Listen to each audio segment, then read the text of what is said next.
Dear students, welcome to our channel. Today we will study worksheet number 105, Science class 9. हम बीमार क्यों होते? इसकी पुनरावृत्ति हम करेंगे। सभी रोग मुख्यतः दो प्रकार के कारकों के कारण होते हैं, तात्कालिक कारक और सहायक कारक। तो इन दोनों कारकों के बारे में जानेंगे।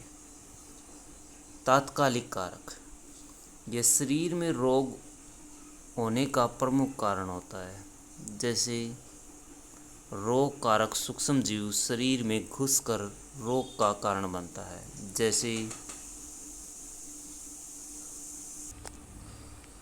जैसे एक विषाणु शरीर में घुसने पर विषाणु जबर कर देता है, या टीबी का जीवाणु टीबी बना देता है। सहायक कारक यह वे अन्य कारक होते हैं जो रोग प्रतिरोधक क्षमता को कम करते हैं और रोग के होने की संभावना को बढ़ा देते हैं। उदाहरण के लिए कुपोषण एक छोटे बच्चे में डायरिया का एक सहायक कारक होता है या हो सकता है। साथ ही बच्चे के परिवार की तंग आर्थिक स्थिति भी कुपोषण का कारण हो सकती है। इसलिए आर्थिक स्थिति भी एक सहायक कारक हो सकती है। आर्थिक अथवा पैसे की स्थिति, पैसे की कमी।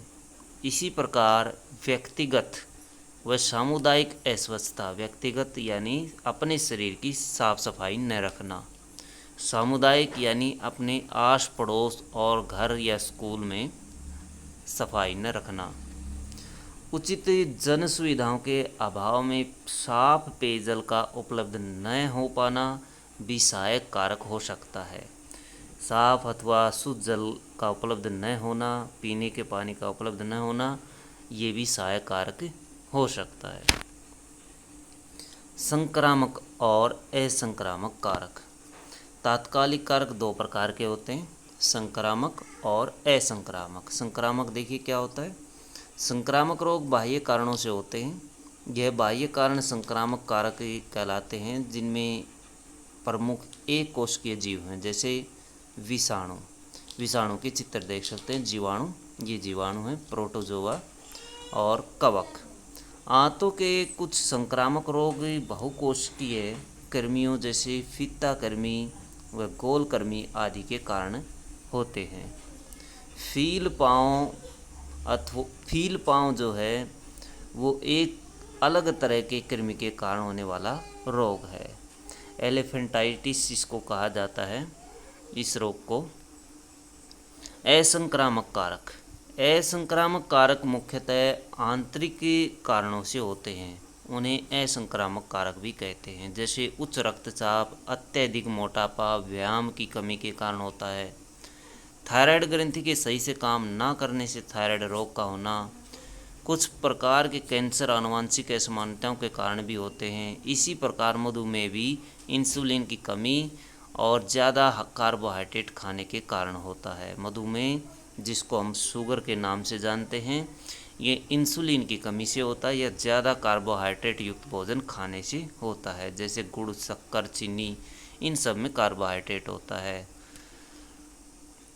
निम्नलिखित प्रश्नों के उत्तर दीजिए। इस वर्कशीट से संबंधित कुछ प्रश्न दिए गए हैं। प्रश्न नंबर 1 है, हमारे शरीर में कौन से दो मूल कारक रोगों का कारण बनते हैं, स्पष्ट कीजिए। तो दो मूल कारक आप कौन से लिखेंगे? ये आप लिख सकते हैं तात्कालिक कारक और सहायक कारक। इनके बारे में आप इसमें से लिख सकते हैं। क्वेश्चन नंबर 2 है, हम क्यों कहते हैं कि संक्रामक रोग बाह्य कारण से होते हैं? उदाहरण दीजिए। संक्रामक रोग बाह्य कारणों से हो सकते हैं, ये आप लिख सकते हैं इसके बारे में, और एग्जाम्पल भी आप इसमें लिख सकते हैं। विषाणु, जीवाणु, प्रोटोजोआ, कवक इसके एग्जाम्पल हैं। इसके बाद है प्रश्न नंबर 3, तपेदिक अथवा टीबी का तात्कालिक कारक और दो सहायक कारक लिखिए। तात्कालिक कारक जो है इसका टीबी का जीवाणु है।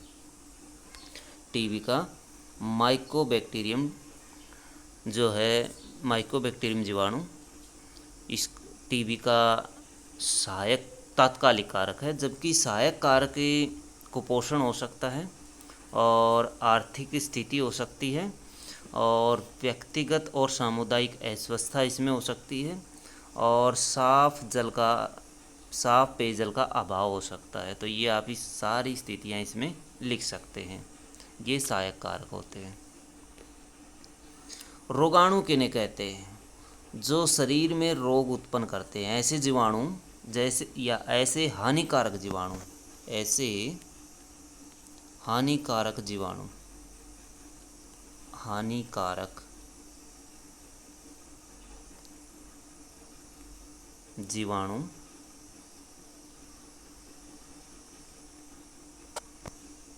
जो शरीर में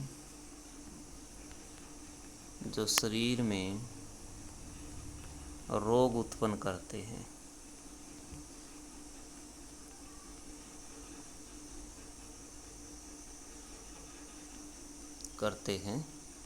उन्हें रोगाणु कहा जाता है, उन्हें रोगाणु कहा जाता है।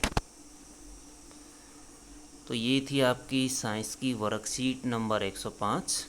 वीडियो अच्छी लगे तो लाइक करें, हमारे चैनल को सब्सक्राइब करें।